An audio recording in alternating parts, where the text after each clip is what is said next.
Hello and welcome to Nat Chat. I'm Mirella Rich. Today our guest is Patrick Sibly, who is an educational teacher, secondary and tertiary teacher. He's also done an applied science degree from Melbourne University, and he's an educator in sexuality by master's degree. He's done his master's degree in bioethics.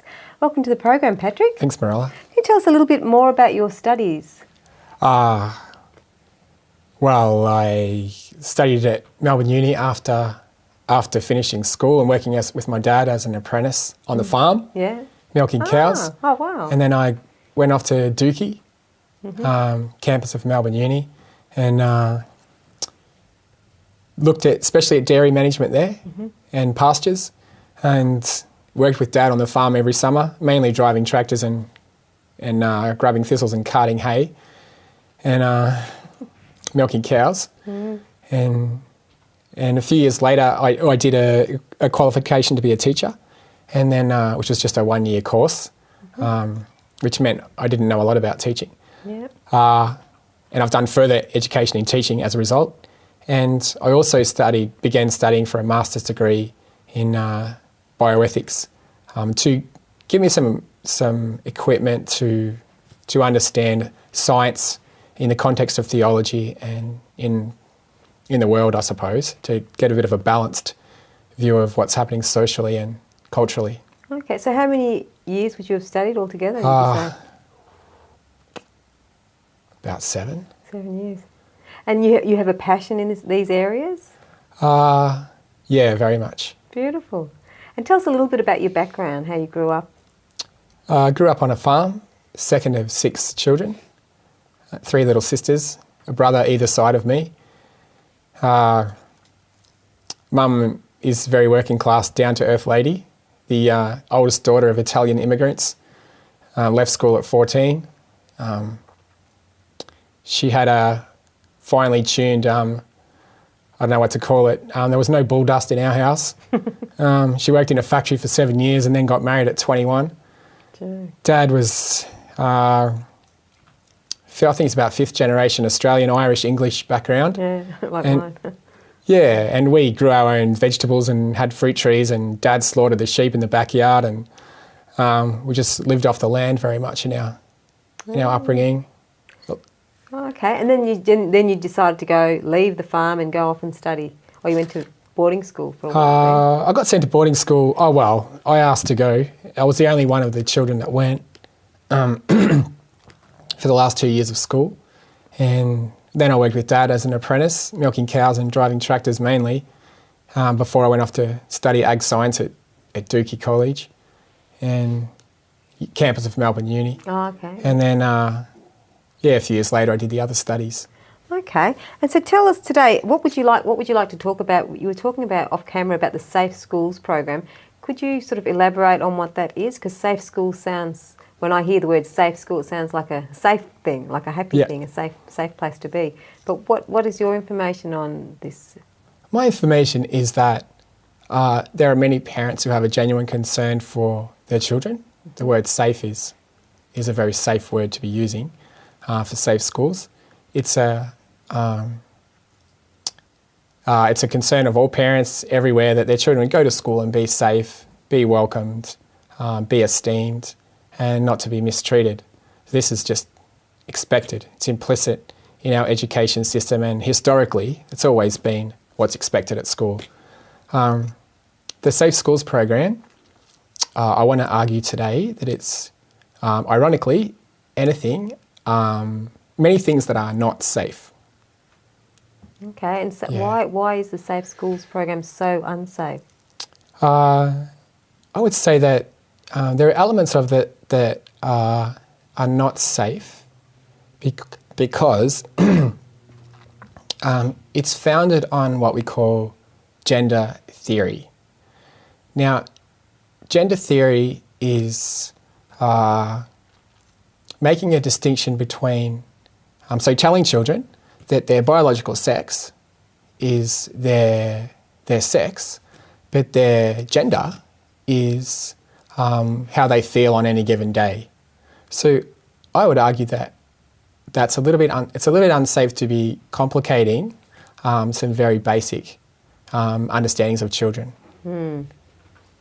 Okay. Psychologically, I'd say it's unsafe. Right. Yeah. And so have they started to, what sort of things have they started to bring into the schools already, or is it something that's going to happen? It's already brought into schools, into state schools.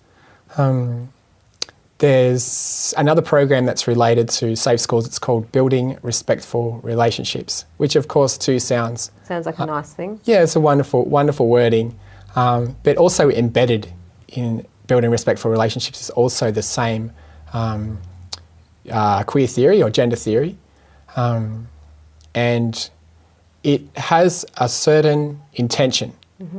These programs embedded with this queer theory have, for example, some of the language that I've seen is that we're trying to, just to quote here, encourage students to resist traditional notions of what it is to be a person and how society should operate.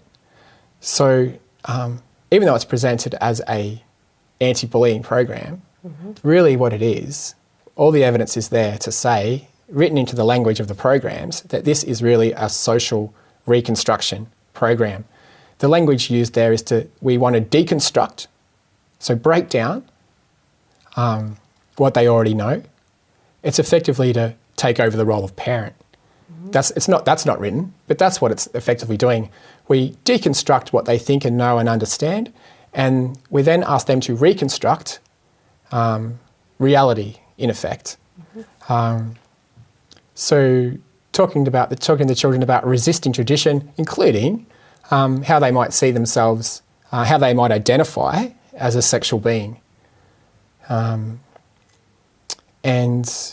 including some things in there that I would say are not safe. And I've got a couple of things written down here that I would include in that, and these are some of the things. We'll just have time for one because we've only got 5 seconds left. Righto. Telling kids they can change their sex using hormones and sex change surgery. Very problematic. Oh, absolutely. Scientifically complicated. Right, we'll get onto that when we get back. You're watching Nat Chat. Stay with us. We'll be back with more very shortly.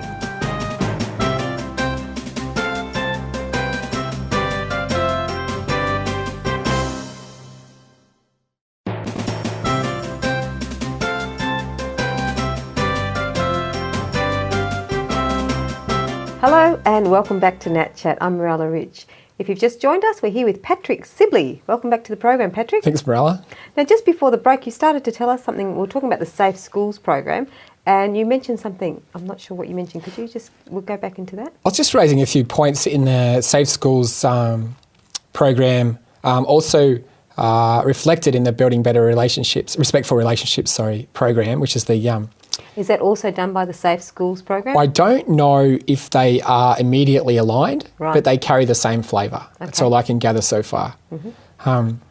So a couple of things I was saying that I think are a little bit unsafe, that I believe are unsafe in the programs. One of them is saying to boys that they might like to tuck their penises or wear a girl's dress, for example. There's a suggestion in the program that they might want to do that the next day at school to try out what it's like to be of the opposite sex. Right. We've also got that girls could bind their breasts if they want to experiment with being a boy for a day. That's pretty weird. Yeah, they're questionable as at least as an educator, I'd say these are questionable. Whether to say these are safe things to be telling little children. How can they be safe? Good question. I'm concerned that the people who want these programs in schools are selling it to the public and with the help of the media for some reason, that we're talking about providing safe environments for children, whereas all the evidence is there to say that this is a radical social reconstruction program to break down what we might have thought is normal or healthy and safe, and reinvent really our whole our civilization in ways. And you did also a bit of study in your Melbourne University degree in applied science, also in genetics, didn't you? Just the basics of genetics.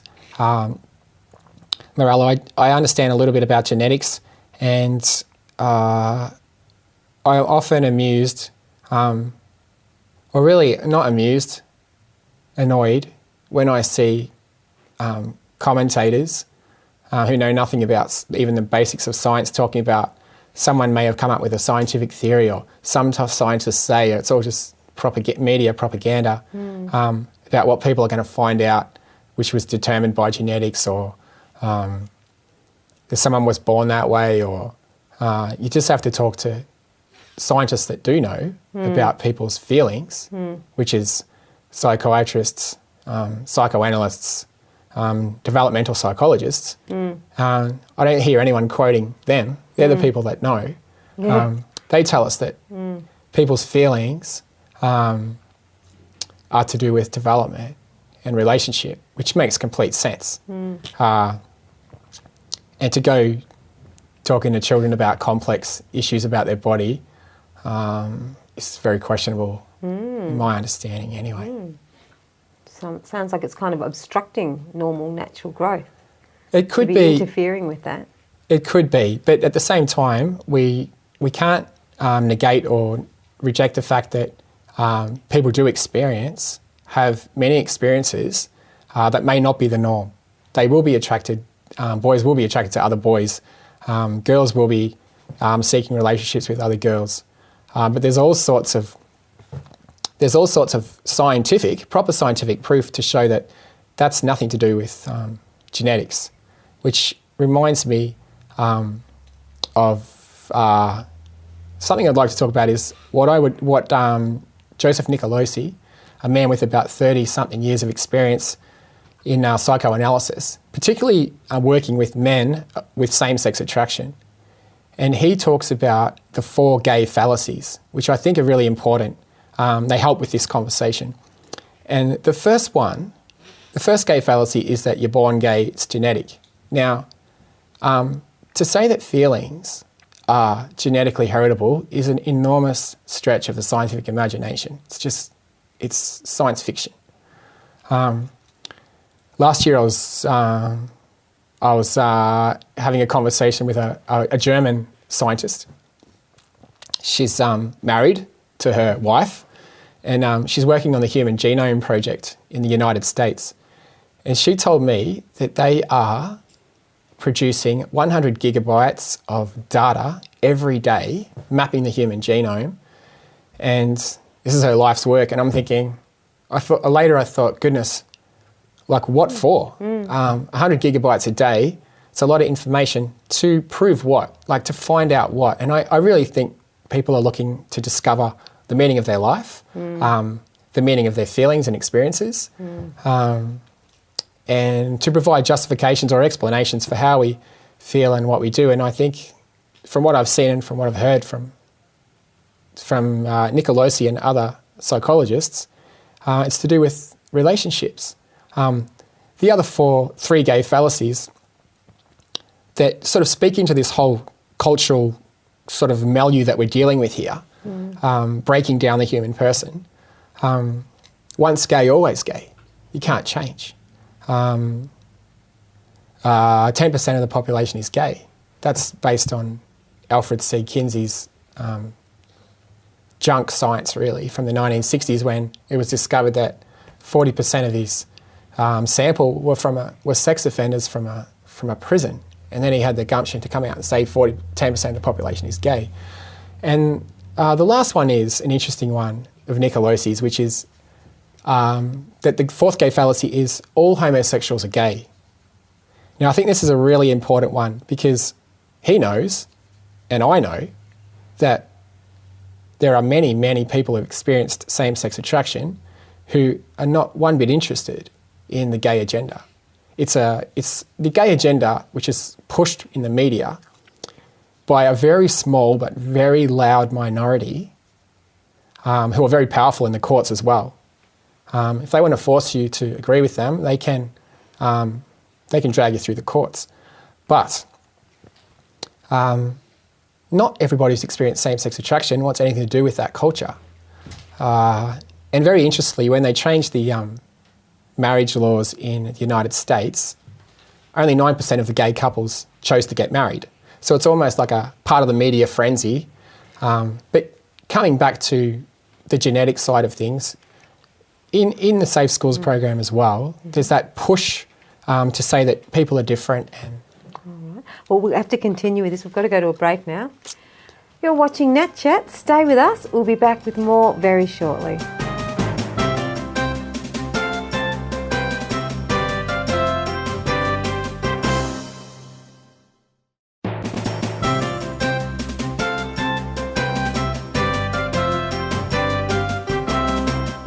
Hello and welcome back to Nat Chat. I'm Mirella Rich.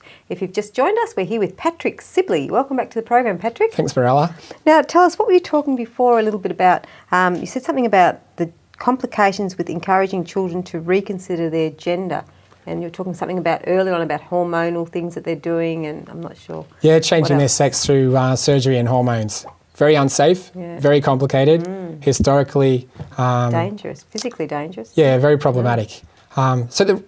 Back to the gender theory embedded in the Building Respectful Relationships and Safe Schools program makes a distinction between sexual identity, sexuality, and gender.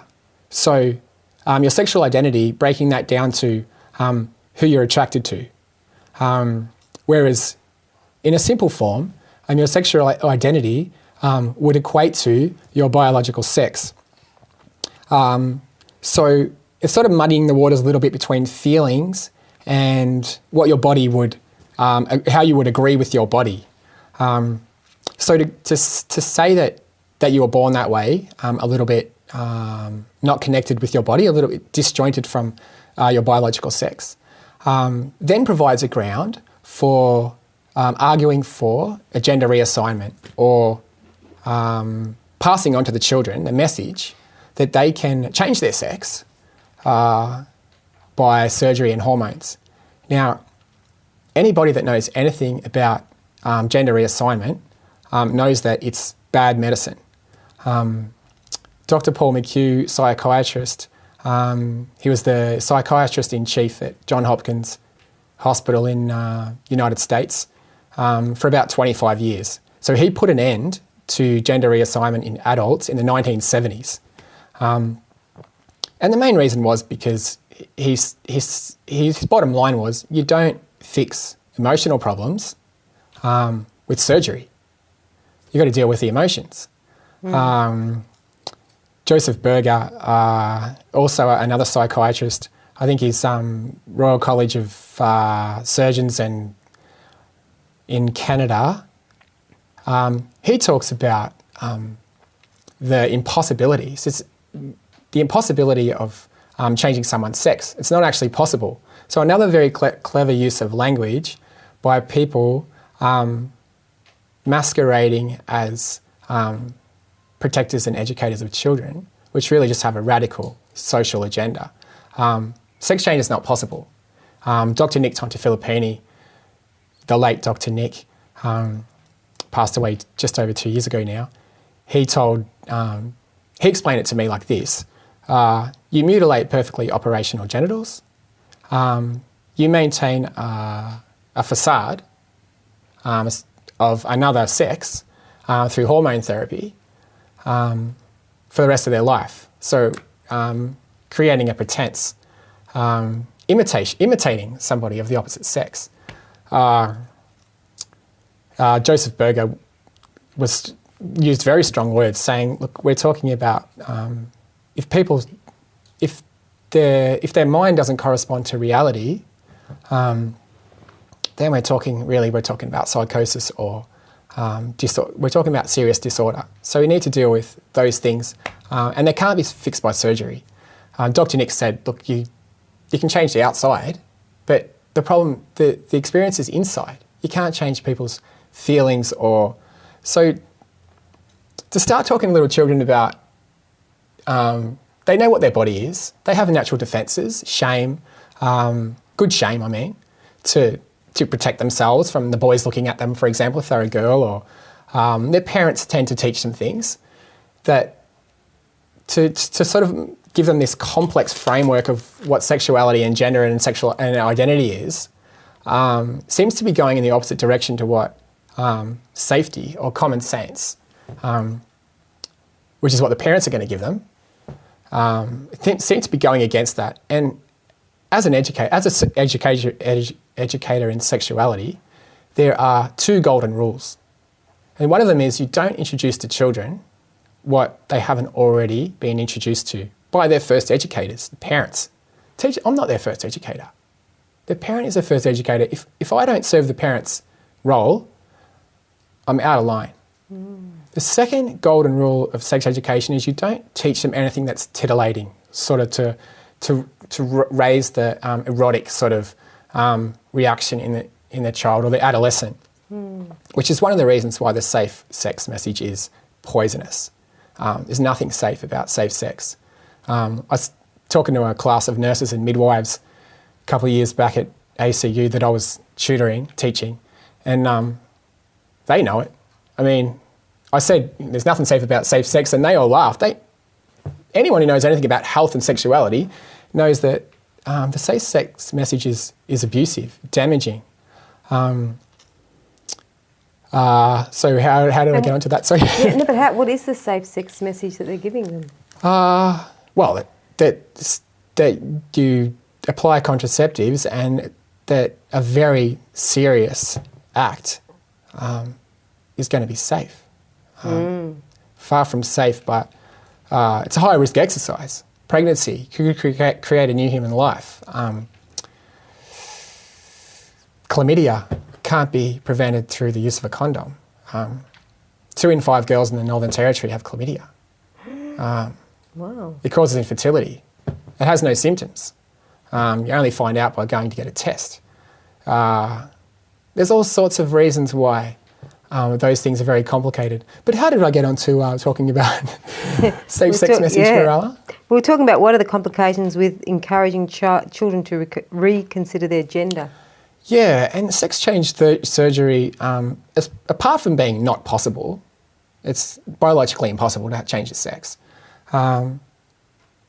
People who know about this subject tell us that 88% of adolescents who have concerns about their sexual identity, they resolve it by the time they're 18. So taking a 6-year-old aside, and one of the ABC shows that I was watching, taking a 6-year-old aside, having their mother sort of tell them what their life is going to be like, and having that, it was incredible. The father, sort of weak, voiceless father, sitting back, sort of agreeing with everything the mother, the domineering mother, was saying. And I've seen more examples of this. The poor child thinking, "Oh, I must be a girl." I'd say let the child sort of give them love and affection, kindness, and let them grow into. Beautiful. All right, thank you so much for coming on the program. Would you like to come back again next week? Love to. You've been watching Nat Chat. I'm Mirella Rich. Our guest was Patrick Sibly. See you again soon.